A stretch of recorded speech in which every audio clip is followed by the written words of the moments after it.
Let's start, iyo. Taro ng pari na mabilis kong tinanguan dahil sa pagkasabik. Nagsimula siyang sabihin ng seremonyas habang ako'y nakakapit pa rin sa kamay ng babaeng magiging asawa ko na ngayon. Titig na titig lamang ako sa maganda niyang muka hanggang sa dumating ang pagbibigay ng wedding vow. Alam mo bang masayang masaya ako dahil ikinakasal tayo ngayon? Kahit hindi mo alam at kahit hindi ka sumasagot, ito ang pinakamasayang parte ng buhay ko. Ang maging asawa mo. Panimula ko na hindi inaalis ang tingin sa mukha niya. I really, really love you, baby. Hindi ako mapapagod na sabihin iyon. First Miller, accepting you, Princess Laika Ferreira, as my wife, my best friend and my everything. I will love you with all my heart, from the day forward, in richer and poorer, in loneliness and in happiness, in sickness and in health, until death do us part. Habang binibigkas ko ang mga katagang iyon, ay siya ring paglakas ng kanilang iyakan. Kahit ang mga nurses at doktor pati na ang pare umiiyak na rin sa nasasaksihan. Lumapit sa akin sa second at iniabot sa akin ang pares ng singsing. Ang isa'y nakaukit ang pangalan ko at ang isa ay pangalan ng baby ko. Tinapik niya ang balikat ko at nginitian ako. Tango lang ang sagot ko. Kahit saan ka magpunta, sana huwag mo itumuho ba rin? Isinuot ko sa daliri niya ang singsing na nakaukit ang pangalan ko. Napapalibutan iyon ng mga ginto na hugis puso, tulad ng pagmamahal kong hindi kukupas para sa kanya. Isinuot ko rin sa daliri ko ang singsing na ang pangalan niya naman ang nandoon.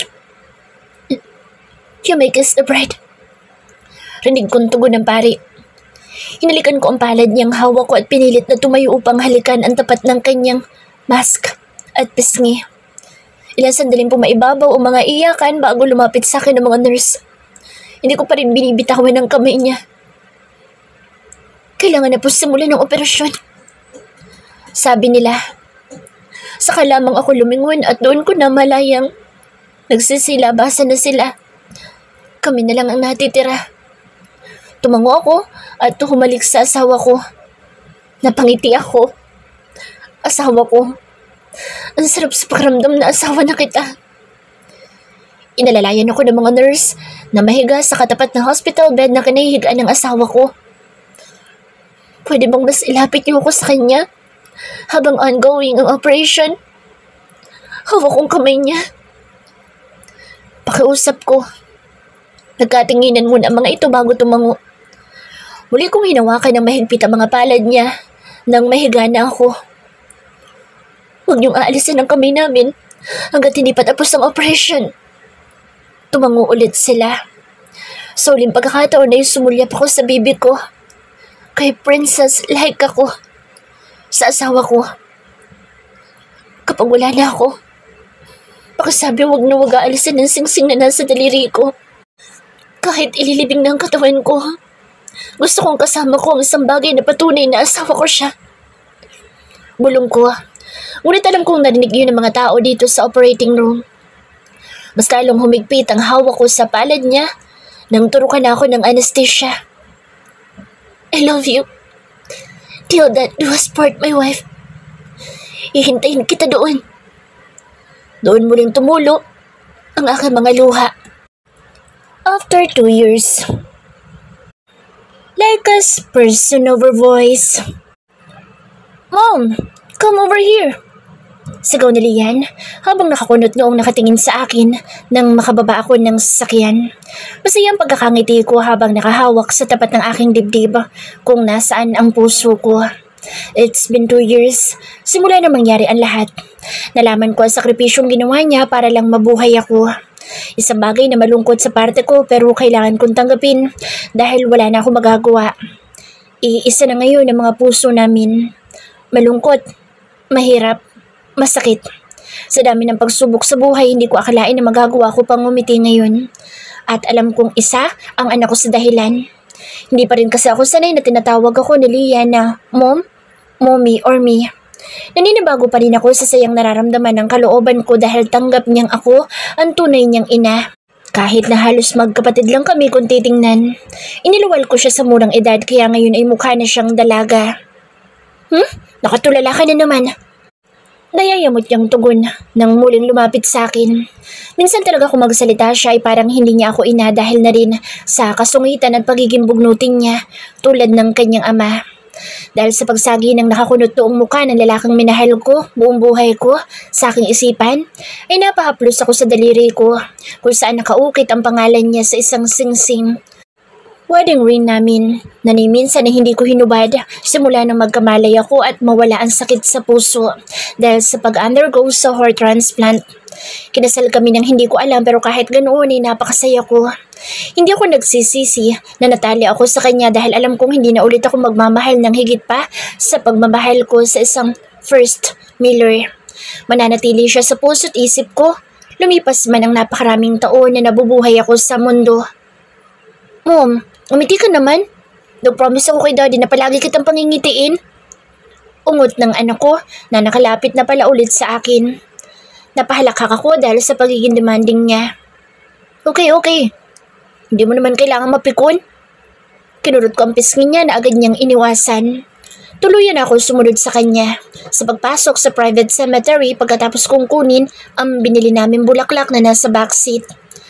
Malalim akong bumuntong hininga nang magsimula na naman bumalot sa puso ko ang labis na lungkot. Naluluha ako pero ayokong ipakita kay Lian dahil tiyak na malulungkot din siya. You know what, Mom? Laging kinukwento noon sa akin ni Daddy na kaya daw siya mahilig sa mga books. Dahil gusto niyang tulad ng mga nababasa niyang fiction ay magkaroon ng happy ending ang pagmamahalan niyo. Panimulang kwento ni Lian. Tuluyan ako nag-iwas ng tingin dahil sa mga sinasabi niya. Muli kong naalala ang mga pinagdaanan namin ni first ko. Bumabalik sa akin ang masaya, malulungkot, masakit at nakapanlulumong alaala na kasama siya. At mahilig siya sa pillow, lalo na ang mga bigay mong personalized pillow sa kanya. Dahil pakaramdam niya daw, ikaw ang yakap niya kapag ganoon. Hindi ako umimik. Alam ko ang bagay na iyon dahil mula nang magising ako, ay sa kwarto niya sa kanilang mansyon na ako tumutuloy. At lahat ng gamit na iniregalo ko sa kanya simula pa man ng 12 ako ay nakatago sa kanyang silid. Naalala ko noong makita ko ang mga iyon ay buong gabi akong umiyak. Iniwan niya kami tapos doon ko na lamang mahal na mahal niya pala talaga ako. Dahil kung gaano ako kabaliw sa kanya noong kabataan namin ay mas baliw na baliw pala siya sa akin. Isa sa mga patunay ang mga pictures ko na ginawang interior design ng kwarto niyang unang beses kong napasok. Punong-puno iyon ng mga larawan ko. Kahit noong mga panahong nasa ibang bansa siya at wala akong maalala, lahat may kuha. Nagmistulang history pictures iyon dahil magkakasunod simula pagkabata hanggang sa huling pagkikita namin. At halatang lahat iyon ay stolen picture. May mga letters din siyang para sa akin pero nakaimbak lang sa kanyang walk-in closet na sa sobrang dami ay mas mataas pa sa kanyang mga damit. Nakalagay sa date noon na araw-araw niya pala akong sinusulatan at lahat ng gusto niya sabihin sa akin noon ay isinusulat niya. Yun nga lang ay hindi niya ibinibigay sa akin. Miss na kita. I love you so much first ko. Bulong ko sabay haplos sa singsing. Nakarating kami sa puntod at agad kong inilagay ang bulaklak doon. Pagkatapos ay pinagpagan ko ang lapid ng may konting alikabok. Masuyo kong pinaglandas ang aking mga daliri sa pangalan na nakaukit doon. Kasabay ng pagtulo na naman ang mga luha ko. Naramdaman ko ang pag-upo ni Lian sa tabi ko. Thank you for giving me your heart.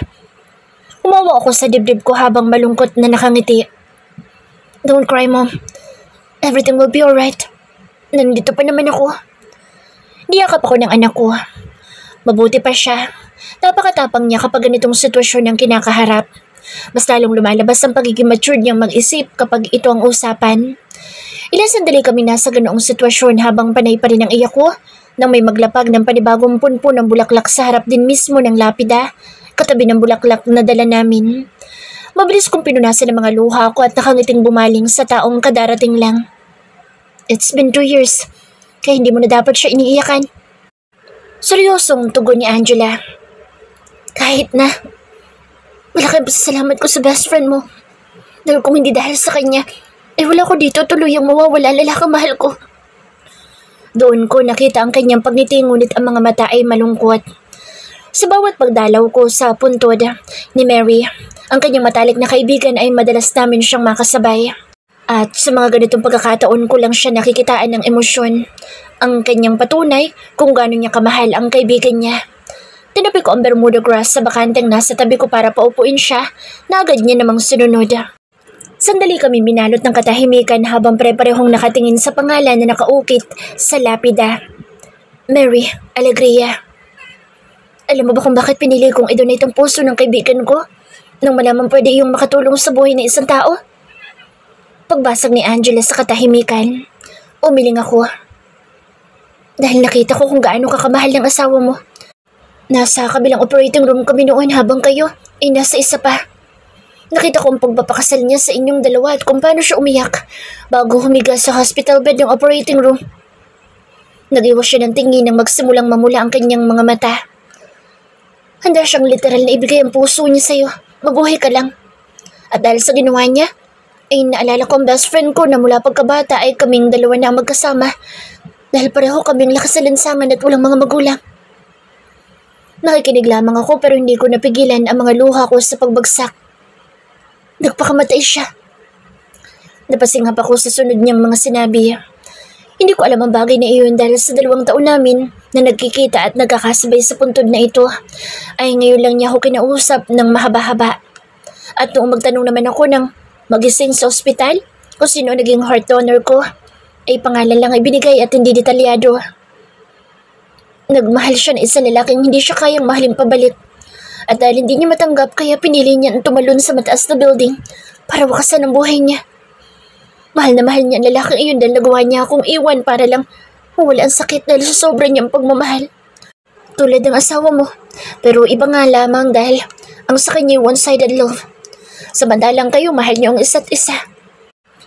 Tuluyang tumulo ang kanyang mga luha pero agad niya rin iyong pinunasan upang hindi namin makita. Ayaw na niyang mabuhay samantalang ikaw. Gustong-gusto mo para sa mahal mo. Kaya hindi ako nagdalawang isip na sa iyo ibigay ang puso niya dahil gusto kong ipagpatuloy mo ang laban mo.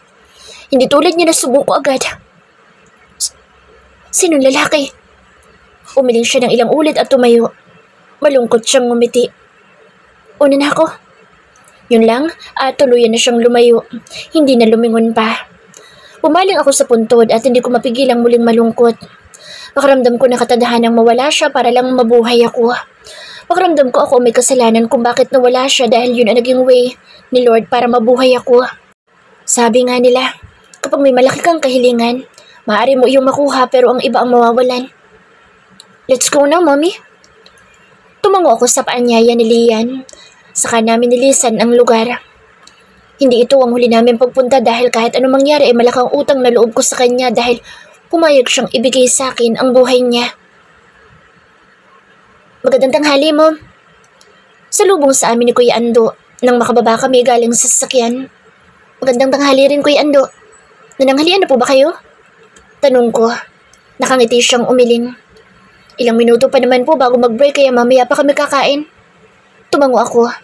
Ganun ba? Sige, pasok na po ako. Basta po huwag kayong magpapagutom.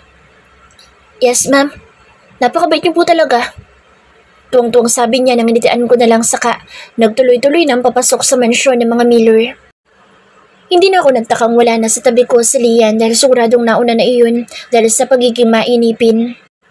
Napakunot ang noo ko nang makarating sa sala dahil nandoon ang buong pamilya kasama ang parents ko. Nandito rin ang 6 na magkakapatid na minsan na lang kung magsiuwian dahil may kanya-kanyang pinagkakaabalahan.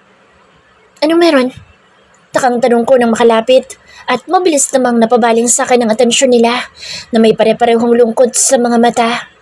Nakaramdam ako ng kaba. Si Kuya First kasi. Nautal pantugo ni Vip na parang naluluha. Siya lang ang tanging nagsalita. Ano nangyari sa asawa ko? Agad kong tanong na may nanlalaking mga mata. Walang sumagot sa tanong ko dahil lahat sila nag-iwas lang ng tingin. Matinding kaba ang sumalakay sa akin dahil sa pagkabanggit sa pangalan niya. 2 taon na siyang nasa ibang bansa para ipagpatuloy ang pagpapagamot at wala akong naging balita sa kanya dahil yun daw ang gusto niya. Kaya nga palagi ako malungkot pero tiniis ko lang dahil alam kong buhay siya. Pero sa mukha ngayon ng pamilya namin ay parang kandilang natunaw ng tuluyan ng Ang sarap naman pakinggan ng asawa ko. Mas lalong nanlaki ang mga mata ko dahil sa pamilyar na boses na narinig ko mula sa bukana ng kusina. Mabilis kong ibinaling ang paningin ko doon para kumpirmahin kung tama ang dinig ko na sa first ko ang nagmamayari ng boses na iyon. Nangilid ang luha ko nang makita ko ang napakagwapo kong asawa na nakatayo doon, katabi ang anak ko. First ko! Sagaw ko at parang bata akong tumakbo papunta sa kanya at mahigpit siyang niyakap. Dahil sa sobrang pagkamis ko sa kanya ay hindi ko napigilan ang sarili ko, kaya nahalikan ko siya sa labi, sa ilong, sa mata, sa magkabilang mga pisngi at buong mukha. Panay ang tawa niya kaya para akong lumulutang sa alapaap. Pagkarinig ko sa malamusika sa pandinig niyang tawa. 2 taon. 2 taon ang hinintay ko para lang mangyari ulit ang araw na mayakap ko siya ng ganito. Dahil sa 2 taon, ay puro pamamalita lang ang naririnig ko sa kanya at kapag sinasabing bumubuti ang lagay niya, ay nakokontento na ako. Kaya hindi nila ako masisisi kung ganito ko siya kamis. I miss you first ko. I miss you. I love you. Hindi ako magkanda o gaga sa paghalik sa kanya habang sinasabi ang mga katagang iyon. Hindi ko nga namalayan na sa sobrang pagyakap ko sa kanya pati ang mga binti ko'y nakapulupot na sa bawang niya habang siya'y nakaalalay sa pangupo ko para hindi ako mahulog. Hindi halata. Natatawa pa rin siya. Bakit hindi mo sinabi sa akin na ngayon ka uuwi? Ayos ka na ba? Wala na bang masakit sa'yo? Kumusta ang papapagamot mo? Sunod-sunod kong tanong dahilan para siya naman ang manggigil sa akin. Masuyo niyang hinaplos ang pisngi ko bago ako kinintala ng halik sa labi. Naramdaman ko ang pagiti niya sa pagitan ng aming labi nang mabilis kong tugunin ang kanyang halik. Nag-uumapaw ang kasiyahang nararamdaman ng aking puso dahil yakap-yakap ko siya. Hindi na ako malulungkot dahil kasama ko na ulit ang lalaking mahal na mahal ko. Ang aking si First Miller. Nakarinig ako ng pagtitihim kaya napilitan akong putulin ang halik namin pero hindi ako umalis sa pagkakayakap sa kanya. Para akong tuko at linta na nakalingkis sa asawa ko. Hindi ako makaramdam ng hiya kahit pahalatang halata ang pagkamis ko sa kanya. Dahil sa dinami-dami ng taon na nasayang sa amin. Ngayon gusto kong ibuhos ang lahat para iparamdam kung gaano ko siya kamahal. Nasayang lang ang acting skills namin, kuya. Dinig kong sabi na second. Hintayin pa sana namin umiyak siya at magwala bago namin sabihin na magandang balita. Hindi ko natiis. Sagot niya. So, kumusta na? Pag-agaw ko sa pansin niya. Umaba ako sa pagkakapangko niya at hinila siya papunta sa taas. Naririnig ko mga kantsaw nila pero alam ko namang gusto lang nila akong inisin. At dahil hindi mapantayan ang kahit na anong asarang sayang nararamdaman ko ngayon ay hindi ko na lang pinansin. Nakarating kami sa kwarto niya, na kwarto na namin ngayon. Pagkasara ng pinto ay muli ko siyang dinamba ng halik. So, kumusta na papagamot mo? Muli kong tanong na hindi niya nasagot kanina sa baba. Mas lalong lumapad ang pagkakangiti ng asawa ko habang ang mga bisig ay nakapulupot pa rin sa bewang ko. Mataman siyang nakatitig sa mukha ko na tila kinakabisa kung ako nga ito. Natanggap ko kahapon ang result ng last check-up ko and dinampian niya muna ako ng halik na hindi ko nagawang tugunin dahil hinihintay ko ang sunod niyang sasabihin. It's negative. Nawala na ang tumor sa utak ko at kung magkakaroon ako ng healthy lifestyle, ay 100% ang chance na hindi na ito bumalik. So sobrang saya, ay ako na mismo ang humalik sa kanya. I love you so much. Mahal na mahal kita at ni tuldok hindi yun nagbago. Actually, lumala pa. Sambit ko. Nakita ko ang pagpula ng kanyang mga mata at ilang sandali lang ay nagsibagsakan ng kanyang mga luha. Ngunit ang mga mata ay punong-puno at nag-uumapaw sa pagkislap dahil sa kaligayahan tulad ng nararamdaman ko ngayon.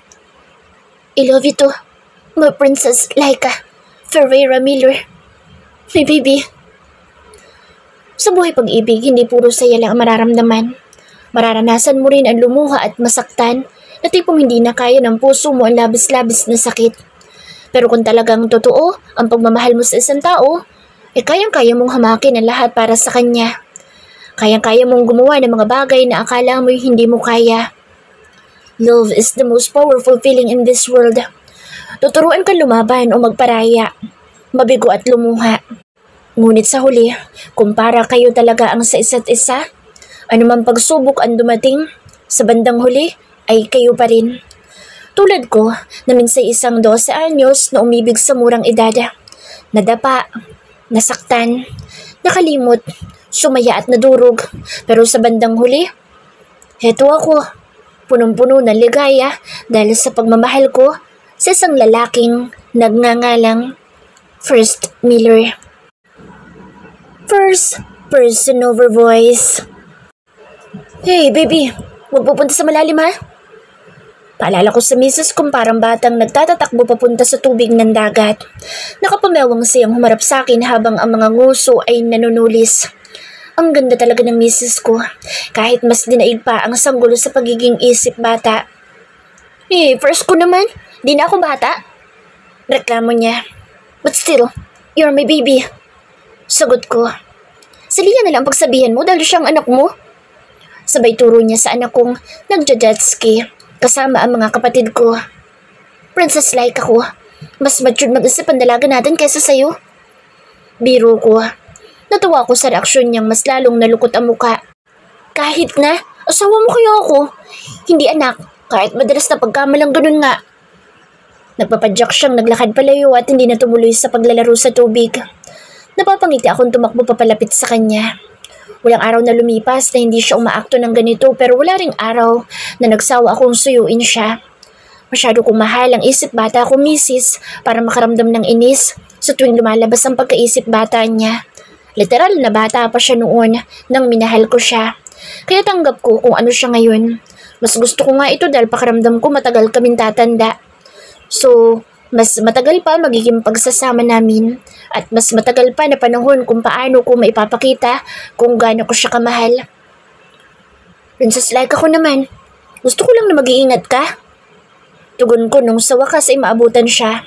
Niyakap ko siya sa bewang at pinaharap sa akin. Nag-iwas siya ng tingin habang pinipilit na wag ngumiti. Napahalakak ako. Ganito kababaw ang pagiging matampuhin niya. Kapag nagtampo, suyuin at hindi naman ako nadidisappoint dahil pareho kaming mababaw ang kaligayahan. Basta magkasama kami at nasa piling namin ang anak namin na si Lian ay masaya na kami. Ikaw din naman ang may kasalanan kung bakit isip bata ako eh. Angil niya. Kinurot niya ang dibdib ko at pinaglaruan ng nipple ko. Ewan ko ba sa misis kong ito at napakahilig gawin ang bagay na iyon. Lalo kapag niyayakap ko siya. Pinababayaan ko na lang dahil yun ang gusto niya. Siya ang boss, kaya siya ang masusunod. Bakit naging kasalanan ko? Hindi ko kasi na-enjoy ang childhood ko. Kasi na-inlove agad ako sa'yo. Tapos nagpaka-matured ako para magustuhan mo. Kainis ka. Bakit ako? Na-enjoy ko ba? Hinalikan ko ang nakanguso niya pa ring labi dahil sa pagsimangot. Sino ba naman na mag-enjoy sa childhood kung palagi may isang batang bulinggit na palaging umaaligid sa akin na parang gusto kong gahasain? Namula magkabila niyang pisngi na agad kong kinintala ng masuyong halik. At least ako, 10 na noon nung mailab sa'yo. Ikaw nga, nasa crib pa lang ako. Pangasar niya. Taas no akong tumango bilang pagsang-ayon. Alam ko, at proud ako doon. Gusto mo pagsigawan ko pa? Humiwalay ako sa pagkakayakap ko sa kanya at sumigaw para kunin ang atensyon ng mga taong napapadaan sa akin.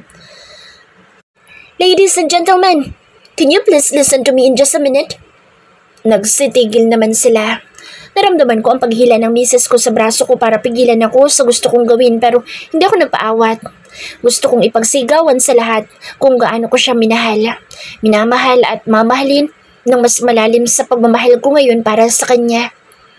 This beautiful and sexy woman beside me is my wife. And you know what? Nasa baby crib pa lang siya, nagsimula na akong ligawan siya. Kapag sinasabihan ko siya ng I love you noon, palagi siyang kumukurap-kurap na maraming beses and that time, I started to assume na ang ibig sabihin nun ay I love you too. Nagtawanan ng mga taong nakikinig sa akin habang ako ay masayang nakangiti. Halos maluhan ako sa sobrang sayang nararamdaman ko. Hindi biro ang pinagdaanan namin kaya nagpapasalamat ako sa Diyos na binigyan niya kami ng ikalawang pagkakataon para ipakita ang pagmamahal namin para sa isa't isa. Naniniwala ako sa kasabihang, there's always a rainbow after the rain. Rain is the trials we faced. And the rainbow? Yung ngayon, yung labis-labis na sayang nararamdaman ko kapiling ang dalawang babaeng bumuo ng tuluyan sa buhay ko. 12 pa lang ako. Nagsimula na ako mag-ipon for our wedding. Imagine, hindi pa niya alam noon ang magugas ng sariling puwet. Mas lalo silang natawa. Niyakap ko ang aking mahal na misis. Ganun ko siya kamahal. Pinanghawakan ko rin ang kapalaran ko noon ng angka namin na kung sino ang first love mo ay siya ang true love. Pinagdasal ko na sana totoo yun. Pumupunta pa ako sa mga festivals at patron ng iba't ibang mga santo para sa hiling kong siya ang mapangasawa ko at effective talaga. Nandito ako ngayon kasama siya. Ako ang asawa niya. Minamahal at lahat-lahat na ng kailangan niya nasa tabi niya. I love this woman. I love her so much. Tuwang-tuwa mga taong nasa paligid namin at ang iba'y halatang kinikilig. Alam ko ang ganoong pakiramdam dahil kahit ako'y kinikilig sa nag-uumapaw na saya sa puso ko ngayon. Nasa US pa tayo, kinakabisado mo na yung speech mo na yan. Yun mo lang nasabi. Natatawa kong binalingan sa Hazel na nakikinood din sa ginawa kong eksena. Yeah, she's right. Nasa US pa ako at nagpapagamot ay ginawa kong libangan kung paano ako o ano sasabihin kong wedding vow o love speech kay Princess Laika kahit hindi ako sigurado noon kung mabubuhay pa ba ako. Pati ang mga kapatid ko ay umahon na rin pala mula sa dagat at ngayon ay pare-parehong may ngisis sa mga labi na nakatingin sa amin ng asawa ko. Nye. Nagtataka ako na patingin sa asawa ko at naabutan ko ang pag-ikot ng kanyang mga mata dahil sa pag-irap kay Hazel. Napapailing na lang ako. Hindi pa rin talaga wala ang inis niya dito kahit na alam na niya ang lahat.